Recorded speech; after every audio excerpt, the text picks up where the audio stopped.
forward to it. Here she is. Hello. Hi, Ellie. Ellie is our host. Ellie, we have Professor Becky here and myself. Could you please co-host both of us? Yes, sure.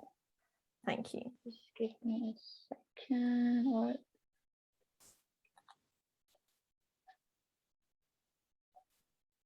All right. And yes, now I can share my screen.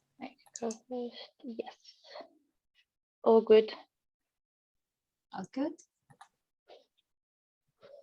All right. May I also share, test my video and also the PPT? Yes, yes. So I stop sharing, Becky. Yes, please. Yeah, thank you.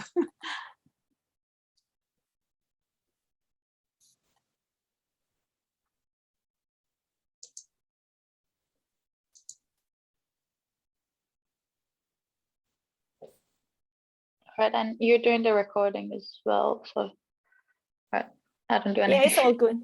Yeah. No, we'll edit that later. All right. Well, we need to remove the first part.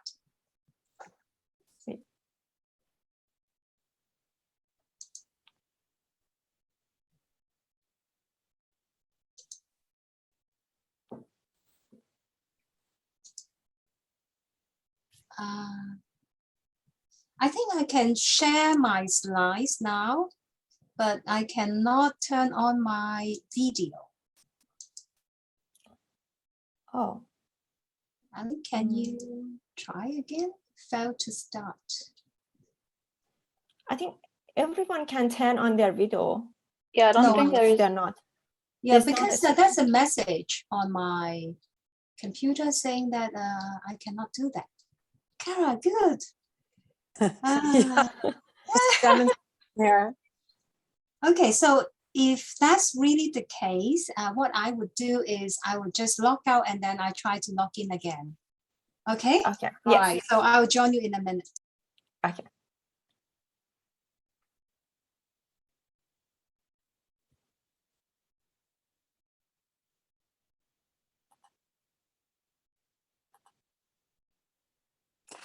So Ellie, where is our tech staff from?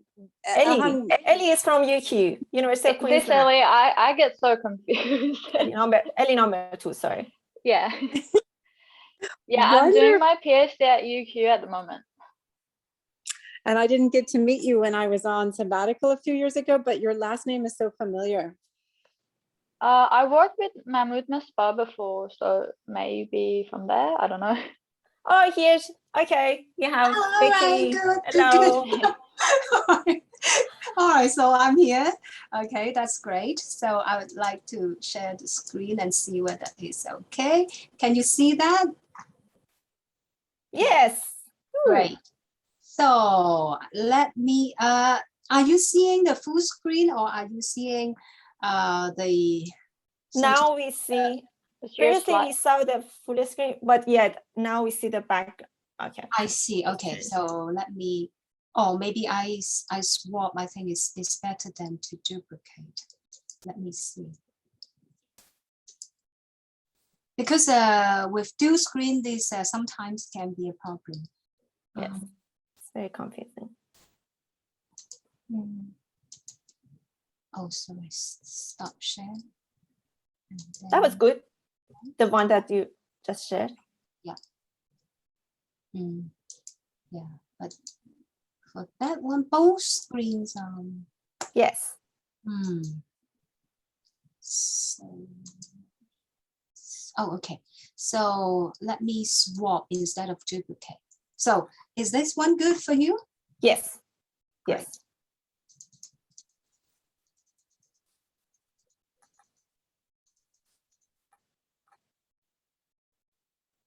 Yeah, this is supposed to be without sound, so it's all right.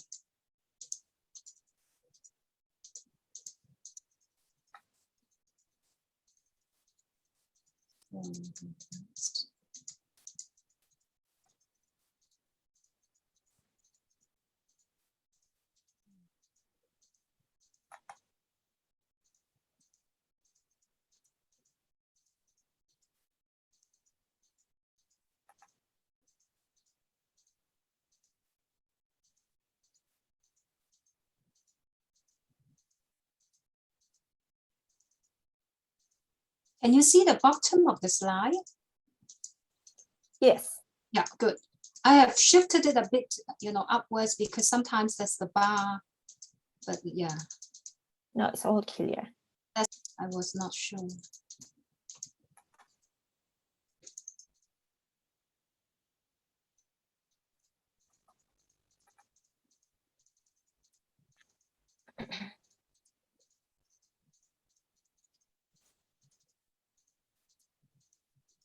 Very nice slides, Becky. Thank you. That's one of the paper cuttings that I made. My part-time hobbies. Good. Nice. Okay, so it's all tested. Great. Oh, good. Then I share my screen Mhm. because still we have a few minutes left. Oh, sure. Just need. Yeah, just like 5 minutes. I don't know, my students actually alerted me yesterday that they have enrolled, but they did not receive the link. But anyway, I found the link actually on the program, so they could do it. But they have registered, but did not receive any reply or confirmation or the Zoom link. Oh, I'm so sorry about that. There were heaps of new registration yesterday. Oh, that's great. And I assume that because we have posted all of the Zoom links on our website on the conference program tab. Right, yes. And I thought that because they have registered on our website, I thought they may have checked the conference program. So I didn't send the link to those new registrants. Yeah, I see. But thank you for sharing. We will do that. Yeah, unfortunately, they did not.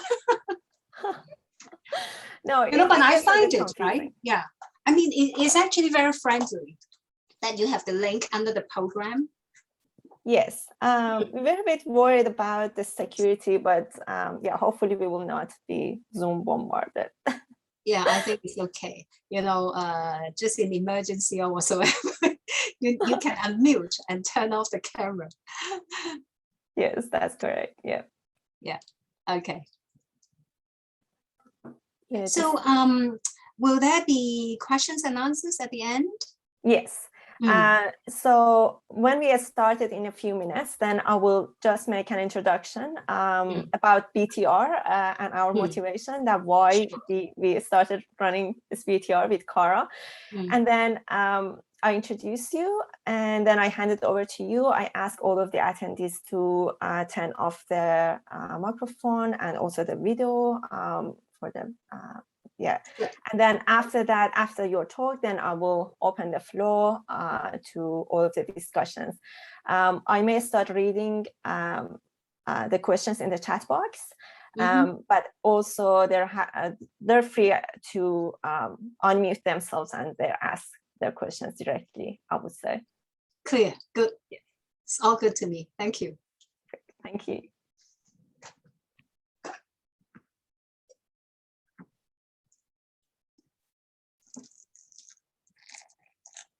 So Ali, are you also in Texas? Me? Oh no, I'm in Brisbane, Australia. Oh, okay, good. Yes, so it's 10 o'clock for you, am I right? It's 11. It's 11. Yes. So we have free. What time is it? It's 9 in Hong 9. Kong. Yes, you are. 2 hours of difference. 2 hours. Yes. Yeah. Correct. Yes. So which university? University of Brisbane?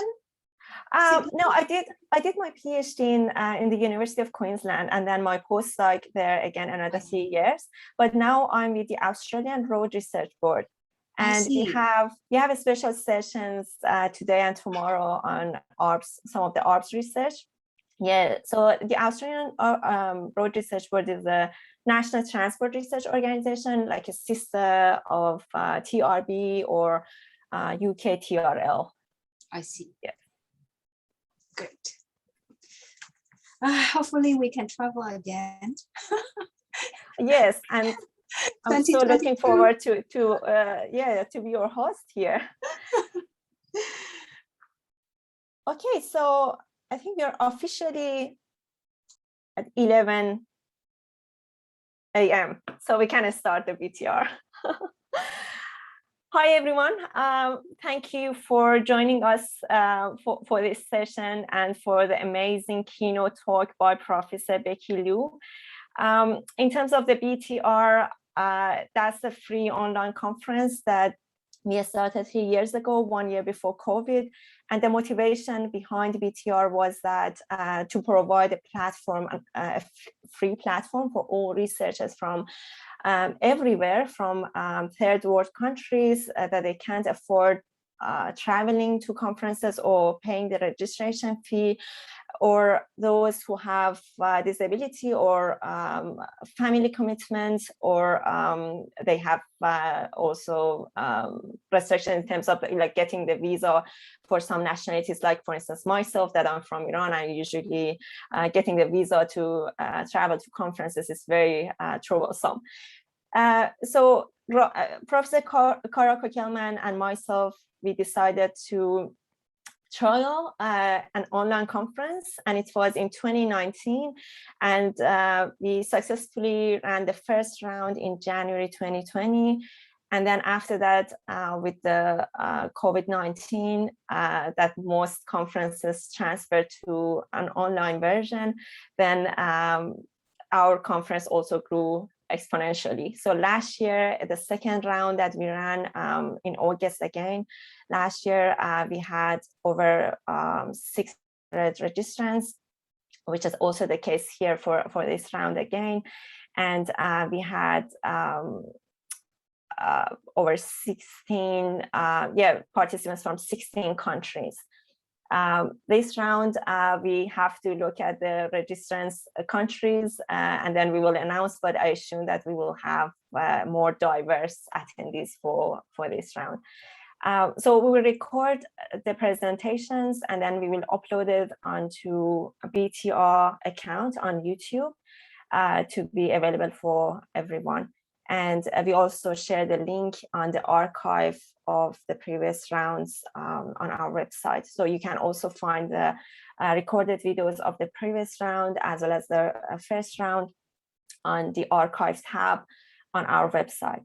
To join the Zoom meetings, all of the links have been uploaded on our website on the conference program tab. And a bit of housekeeping. Now I introduce Professor Becky Loo, and then I will hand it over to her. And then please just mute yourself and also turn off your video during the talk. If you have any question, please feel free to post it on the chat box. And then after she finishes, then I will open the floor for your discussions, and also I can read your questions. Feel free to unmute yourself when I read your name, so that you can read your question that you have already posted on the chat box. Okay.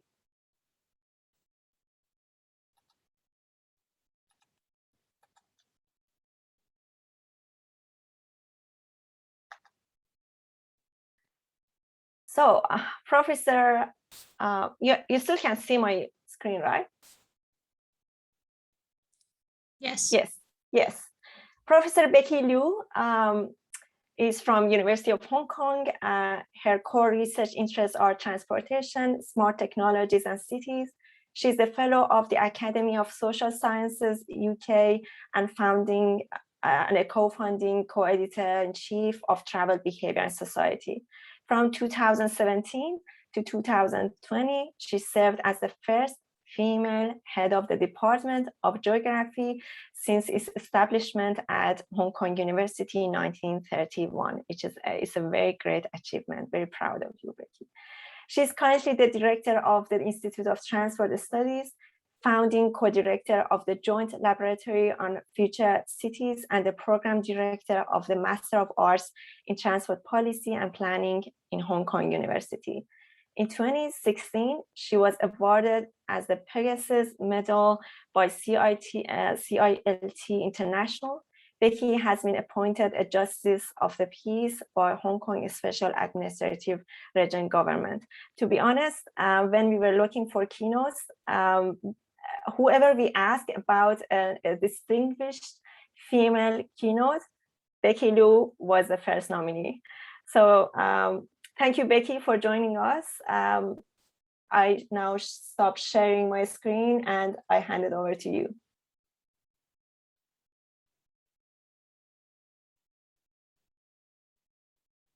You are mute, Becky.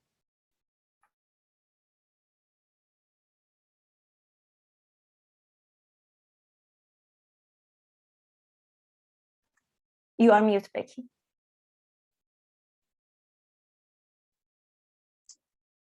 Thank you so much for the nice introduction and also for organizing BRT. So are you seeing the slides properly?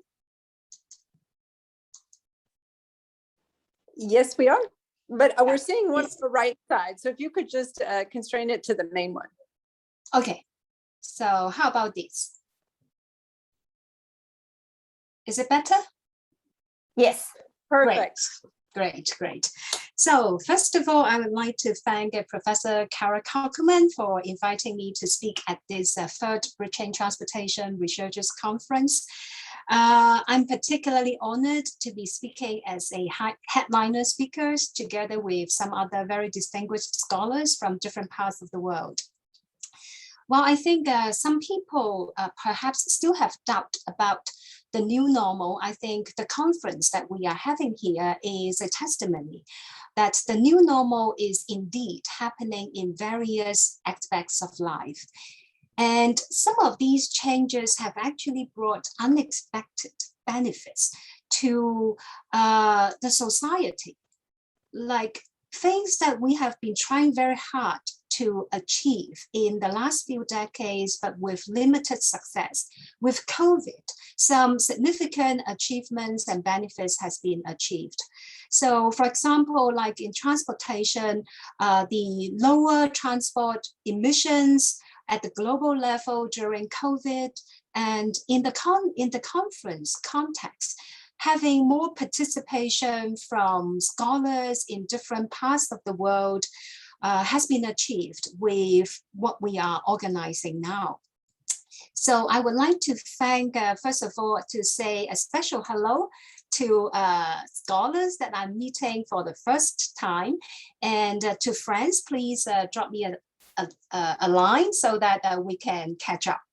So with all these, I don't want to hide the fact that we are indeed facing a crisis with COVID-19.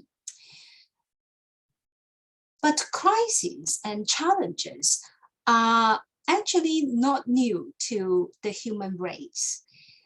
In transportation, some of these challenges I have been researching for more than 2 decades, including traffic injury and fatalities, transport carbon emissions, traffic congestion, automobile dependent inactive lifestyle, traffic noise, traffic air pollution, fuel and resource consumption, waste generation, disruption of landscape.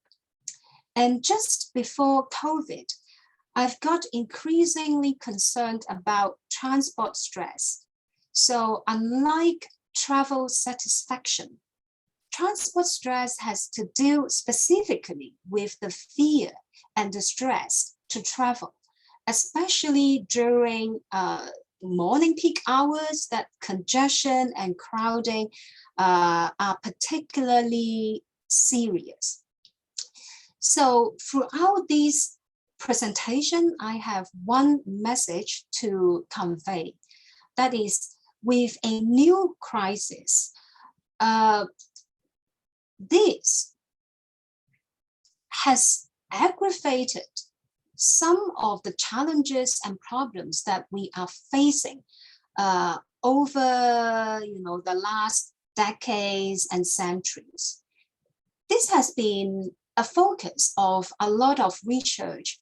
But on the other hand, I see this new crisis also opening up new opportunities for us to address, as well as to alleviate some of the existing challenges that we are facing for a long time. So it is the latter that I want to focus on, even though I'm always aware that aggravation as a force coexists with the forces of opportunities. So let me try to give an example. In the COVID context, it creates new challenges to public transport, but in fact also new opportunities. Let me give an example with transport stress, or more specifically, public transport crowding. I want to begin by sharing a video without sound.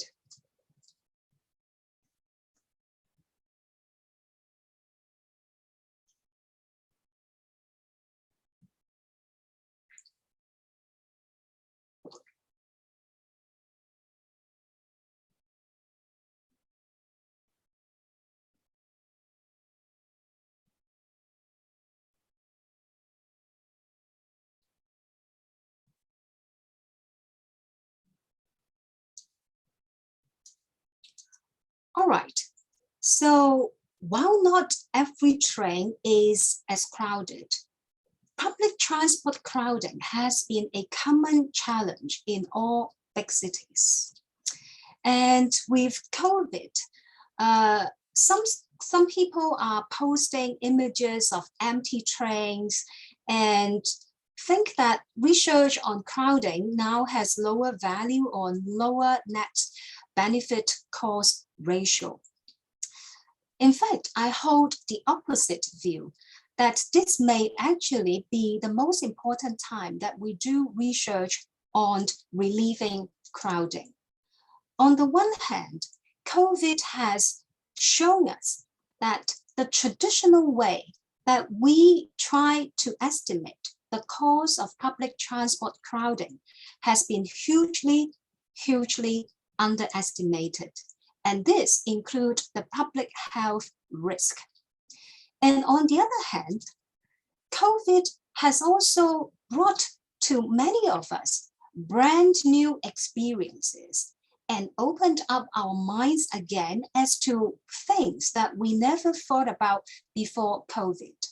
So to the public transport commuters, many of us would have experienced territory-wide work from home as well as flexible hours arrangement.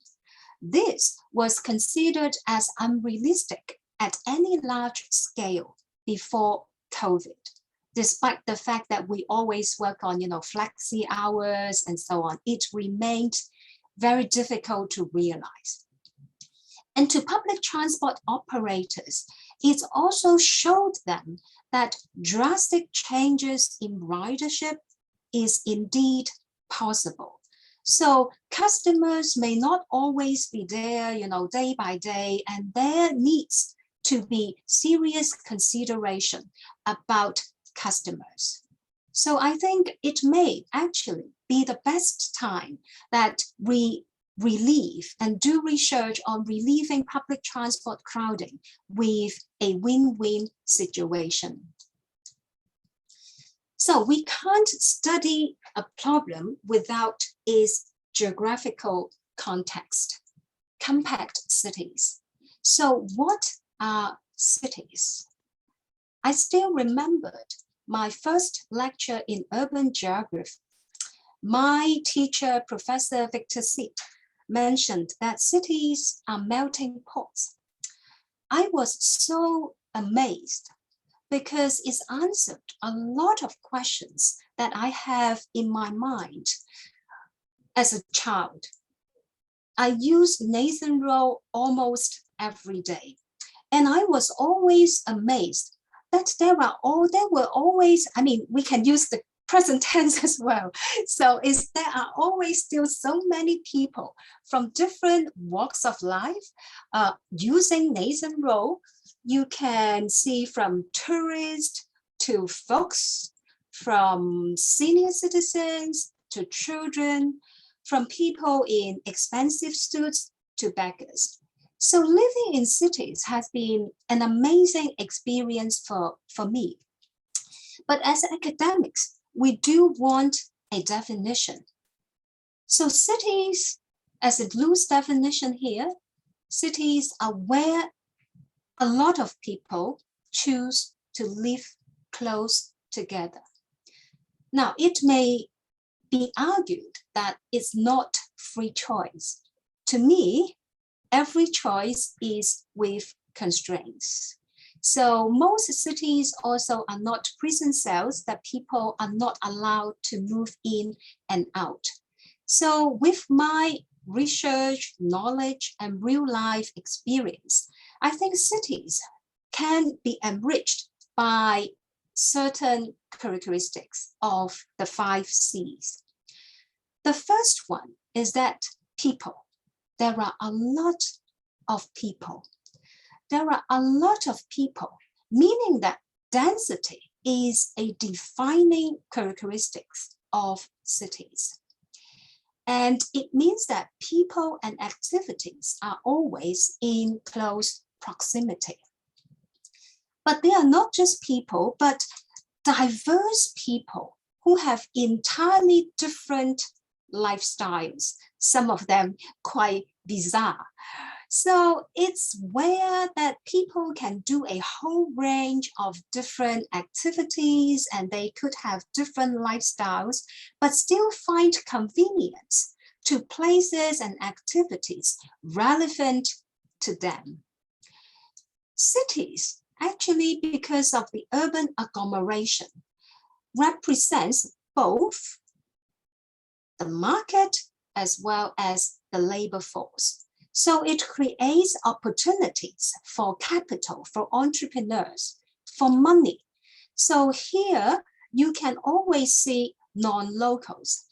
In fact, I have more non-local colleagues than local colleagues. This is circulation.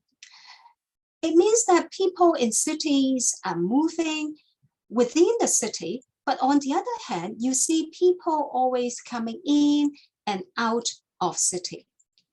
So with new people and new ideas, creativity and innovation sparks. So circulation is actually another very important defining characteristics of cities. We'll come back to the 5 C's under COVID later in this presentation. So transport in cities have always been characterized by high volume. And for a long time, people's desired for ever higher speed and efficiency. And that has led to a massive expansion of roads and highways that destroy neighborhoods as well as street life. A phenomenon that has been well discussed and explained by Jane Jacobs, Donald Appleyard, as well as Jan Gehl, ever since the post-war period. With all these development, transport engineering, planning, and policy has been dominated by a vehicle-oriented paradigm that we put vehicles as the center of how we plan our cities, so that accessibility to different opportunities, including basic ones like job and access to healthy food and necessities, have to depend on the vehicles. Of course, the sprawling city associated with the vehicle-oriented paradigm also have its transport stress problem, including long commutes of 3 to 4 hours just one way. So we have increasingly phenomenon of super commuters, 5 tours, and even weekly boarders in cities that jeopardize family time, as well as increasing the risk of traffic injury and fatalities through increased exposure, particularly at very early hours as well as late hours of the day. Now, while this is important, it's not the focus of this presentation. So my essential point is that not every city is a compact city. but we don't have a definition of compact city.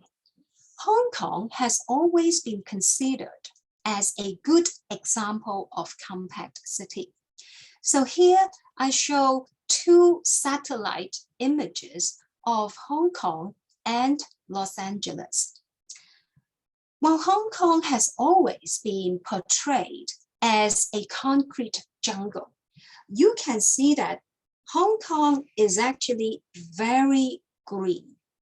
When we look at the land use distribution in Hong Kong, only 7% of the land has been used for residential land use, 9% for supporting land use and infrastructure. In fact, 70% of our land has been covered by woodlands, scrubland, and other green spaces, with a major part of it being occupied by our designated country parks. Now, interestingly, Hong Kong people were consulted in Hong Kong for this important long-term citywide territorial planning document of the Hong Kong government called Hong Kong 2030 Plus. And a significant number of people actually opted for compact development and supporting the development and conversion of these other developed areas and also some abandoned agricultural use to residential land use. There's even this slogan and movement called "Not 1 inch less" for our country park. So, compact city, when we look at it in the wider context, it has been associated with some significant benefits in sustainability, particularly with the more efficient use of spaces. So with the close proximity of people and destinations, this has given rise to shorter trip distances, particularly shorter commutes, and the use of more sustainable modes like public transit, as well as active mode of transport, notably walking, and minimized disturbance to the nearby natural ecosystem and safer road records. Compact cities somehow has been very beneficial, creating an environment for viable public transport. And Hong Kong has some examples of successful transit-oriented development on the one hand, as well as the success of the rail-cum-property development model. Now, in the case of Hong Kong, you can see that for transit-oriented development, for transit neighborhood, metro neighborhood, is not just associated with more metro trips, but also more walking trips for people in forming a TOD community. While on the other hand, you can see that metro neighborhoods has systematically lower private car usage when compared to the non-metro neighborhoods. For the MTR, actually, it has been one of the few metro companies in the world that are financially sustainable. So when we look at its profit and the breakdown of the profit contribution, especially before the social unrest as well as COVID, there's a total operating profit of cumulatively over this period of $88 billion. And on the other hand, you can see that about 40% of the profit came from local transport operations. I think public transport has a special role in sustainability, especially in environmental sustainability. Because transport in cities is a significant source of greenhouse gas emissions, as well as other environmental externalities. To move towards sustainable development, a shift towards low carbon transport is actually vital to achieving climate resilient cities.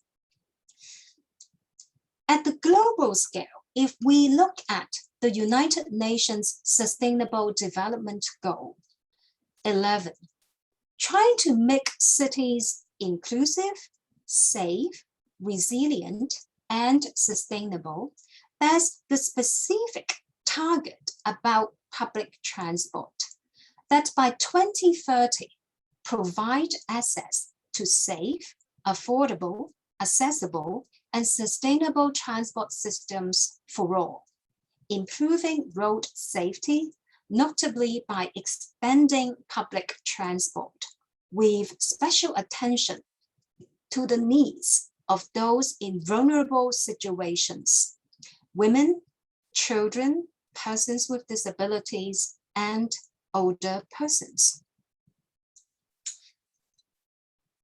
There's also with these key concepts that in order to promote sustainability and also to a lesser extent also resilience, a lot of researchers, including myself, have put green transport mode as the core of urban transport research and trying to promote this with seamless integration or integrated transport and walkability. So the aim of these movements and efforts has been to ensure that we can have seamless movement and transportation of people, first of all, within each transport mode. For example, when you transfer from one railway line to another, as well as intermodal, let's say transferring from railways to buses or buses to ferries. And it is also important that we ensure that people can walk safely, comfortably, and conveniently for their first and last mile for the destinations. So with a walkable city and an integrated public transport system, people can really choose to leave their cars at home. It is an important strategy that we try to promote the whole spectrum of greener transport modes in cities generally and compact city specifically before the COVID.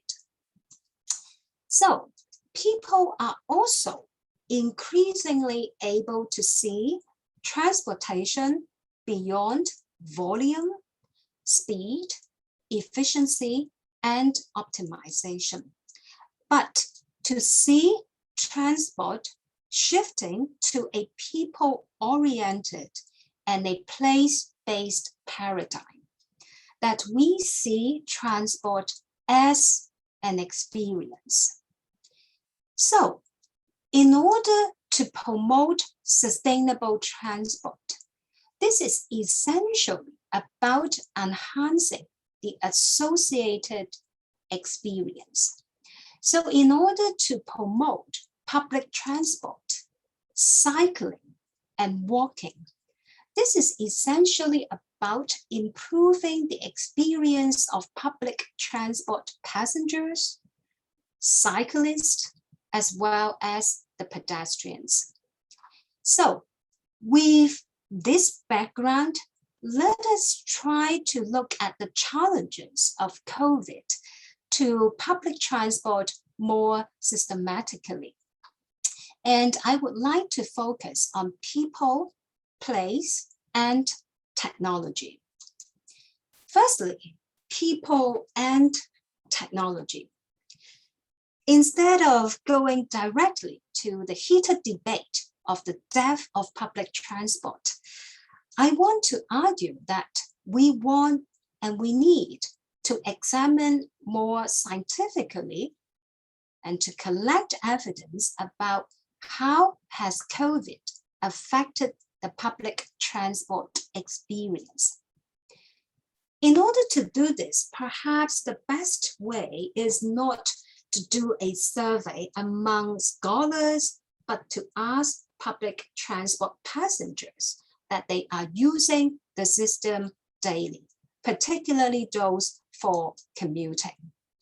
So despite the COVID, I have conducted 2 online surveys among major groups of public transport users in Hong Kong. The first one was conducted in December 2020 to January 2021 among the passengers of the largest franchise bus company in Hong Kong through the app. It was amazingly and extremely successful that we have nearly 6,000 respondents who use buses as their usual commuting mode. The second survey was among metro riders between March 2021 to June 2021. So here, also through the app, due to various reasons, including where our survey banner was placed, as well as how people use the app, the response was lower, but we still have more than 600 respondents who were using MTR as their major commuting mode. So given that these two apps are extremely popular with more than 5 million downloads and 1 million downloads, this is much closer to random sampling than if we try to do face-to-face surveys at specific bus stop or metro stations.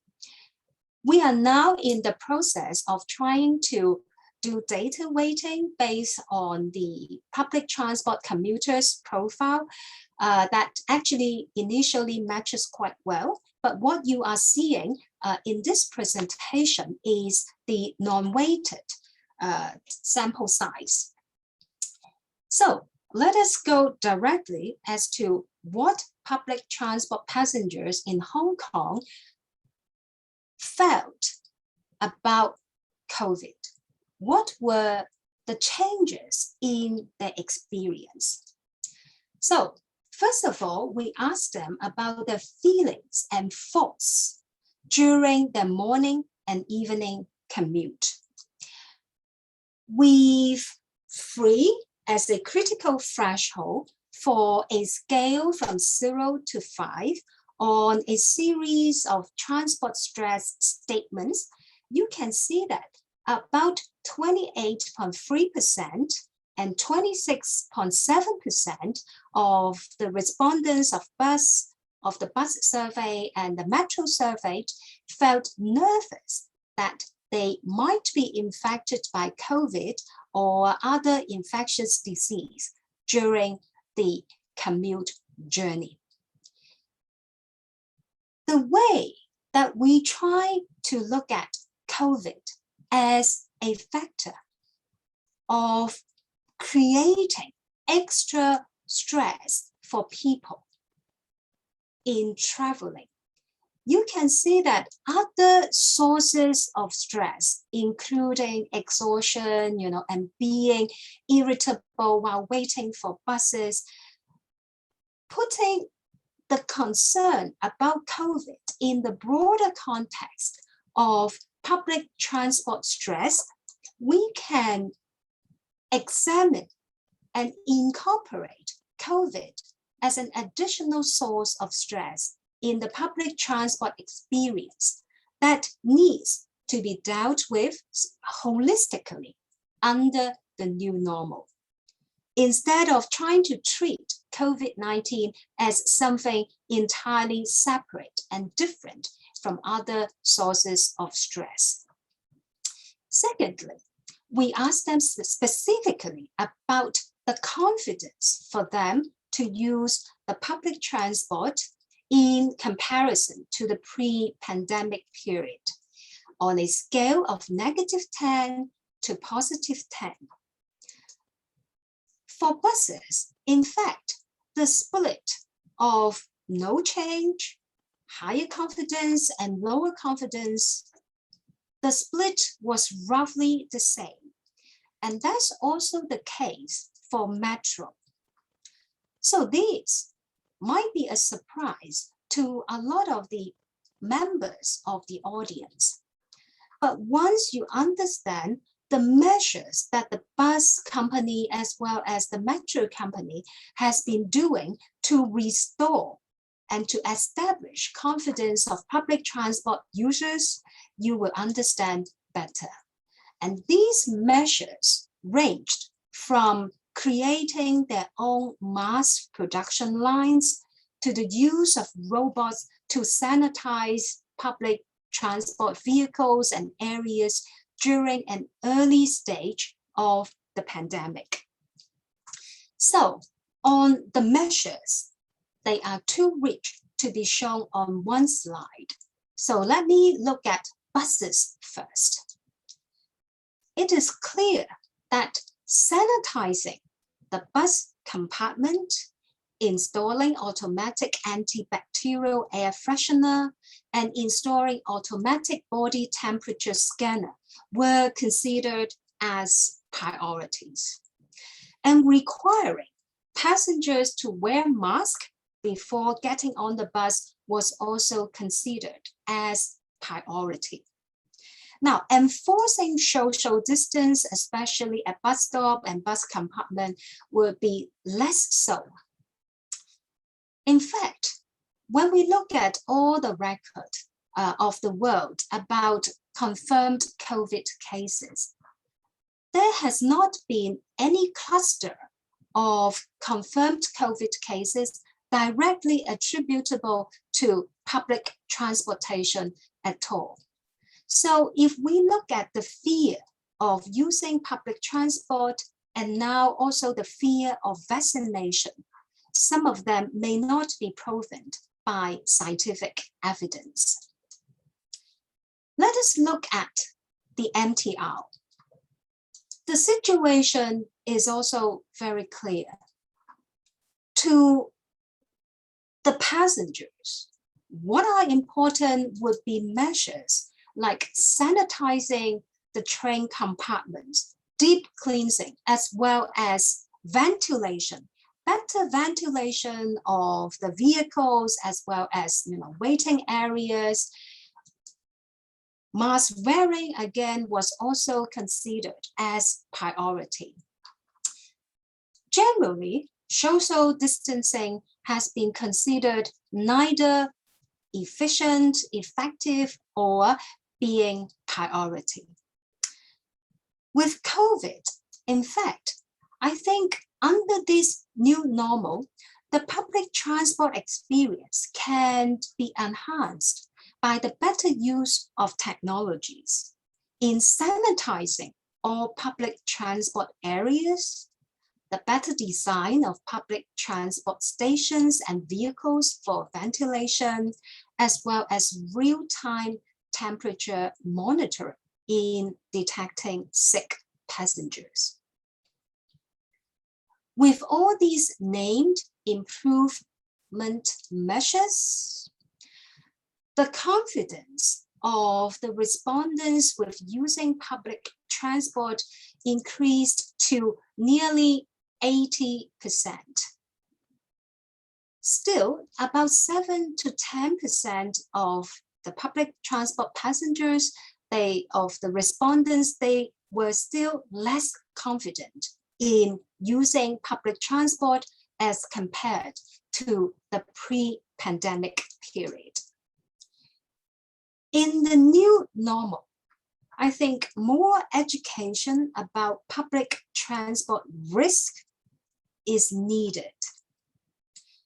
We need to step up sanitation for all public transport as well as other modes of transportation including car parks and lifts. And in the MTR, more than 100 lifts has been installed with the waiver sensor so as to allow all users to use the lift without touching anything. So with the MTR survey, because it was conducted later, we managed also to add some questions specifically about people's changes in their commuting patterns. So for the question of whether the respondents have changed their transport modes, about 13.4% have changed, but the majority, 86.6%, have not. Among those who have changed their transport mode for working after COVID, the majority of them, 46.4%, have used other public transport mode instead. And about 20% use their private car more often. So indeed, changes has happened. Some people have changed, but the degree of change has not been as drastic as often perceived. Next, have they changed their commuting pattern since the COVID? So here, about 18.6% of the people have changed. About 80% traveled to work as usual. For those who have changed, work from home and reduced travel was the major group. Now here, even though the 20% may not seem very high, it's actually because travel behavior is highly habitual. This 20% is significant, and it gives rise to opportunities for us to really see that work from home arrangements as well as flexible hours have become much more widely accepted than before COVID. So we will return to this question of how this change may be taken together to address public transport crowding later on. So the final session is really about place and technology.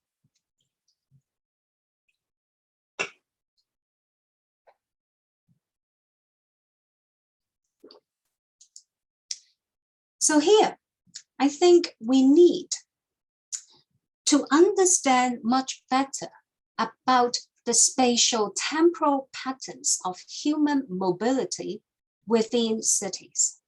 So the risk of infection across a city is not the same. And in fact, the human mobility factor is a determining factor in affecting the risk of infection at a specific location. Generally, the more mobile are people in a city, the more widely will the disease spread spatially. So here is a hypothetical example with two scenarios of a city with 100 zones and each zone containing 1,000 people. So with exactly the same medical transmission rates, as well as the mix of super spreaders, you can see that for scenario B, that people are moving around in different zones, the spread of the disease would be much quicker. So by time period 5, T5, there will be infected cases in all zones in scenario B. While in scenario A, that people tend to stay in the same zone, the disease was still contained within a single zone. With COVID, with the difficulties of really understanding and controlling the spread of the disease, I think smart tracing of individual mobility without jeopardizing privacy is to be seriously considered. And here, under the new normal, human mobility data will not only inform transport policy. In fact, our research will become more important in impacting society and in informing public health policy. So how do we measure the mobility of people? So here we use the time-space volume from time geography so that the larger is the activity space of an individual and the longer is the period that an individual stay at distance location, the bigger is the time-space prism. What's important as we look into the space, the essential facilities, point of interest for people, even for the same facility, like a bar, in different parts of a city, in fact, they attract users with different mobility characteristics. So for example, some bars may mainly be serving local people in the neighborhoods, while other bars like Soho in Hong Kong, as well as in Wan Chai, they attract people from different parts of the city. So these different facilities are being associated with different. Okay, so the recording is back. Okay. Sorry, Becky. It's all right. Thank you. Yeah, I just also want to make sure. So the facilities, they would attract different characteristics of their customers, and hence the risk, spatial risk of the facilities would also be different. So the degree of facility agglomeration, together with population density of an area, will affect the risk of infection, even for the same type of facilities. So in a recent study, we look at 6 common public facilities in Hong Kong: bars, shopping centers, karaoke and cinemas, mega shopping malls, public libraries, and sports centers. The essential thing that come up is the spatial risk is not uniform across the city. Now, this can be used to validate against empirical cases and cluster of COVID cases in Hong Kong that we have observed. So our Center of Health Protection actually has announced and actually traced a lot of these different confirmed COVID cases. You can see that even for the same facilities and for a complexity within Hong Kong, where people got infected would no longer just be associated with their home, but a lot of the facilities that they are going. And in fact, we see that for activities that people put off their mask, like when eating, drinking, dancing, or using the gym for more than half an hour, the risk of creating a cluster of COVID cases has been particularly higher. So the empirical pattern that we are seeing also bears amazingly similar pattern with the super spreading environment analysis that we have conducted based on human mobility data collected many years ago. So when we look at different activities, different facilities, they have different risk. So here we have the Texas Medical Association riskiness of different activities and the risk of getting infected with COVID. Top of this list is going to a bar. And in the moderate high group, attending a wedding or funeral, And in the moderate low group, walking in a busy downtown, going to a library or museum, or going for a walk, bike, or run, with friends. And in the low risk group, pumping gasoline. So combining all these together, I think under the new normal, a more targeted approach of closing and reopening facilities based on activity nature, human mobility pattern, facility agglomeration, and population densities in different locations can be implemented. And if we want to keep city vibrant and to allow people to do activities that they enjoy, a higher level of sanitation and perhaps restrictions on group size for high-risk locations and activities can be implemented. So under the new normal, especially when we are thinking about overnight travel or international tourism, such smart tracing and information sharing are extremely important. So for smart tracing, how about privacy? So this is not a question that I would avoid, and I think is important. There needs to be three conditions. The first one is choice availability. So when I use Google services, I need to agree to the terms of data collection. I do have a choice, even though it's difficult to envision someone living in Hong Kong or the US without any Google service. So this is the app, Live Home Safe, that I use everywhere when I move around in the city. The second condition is really that I think now for the big data era, it's really an era of give and take. So while we try to gather useful information from the web, we also contribute information.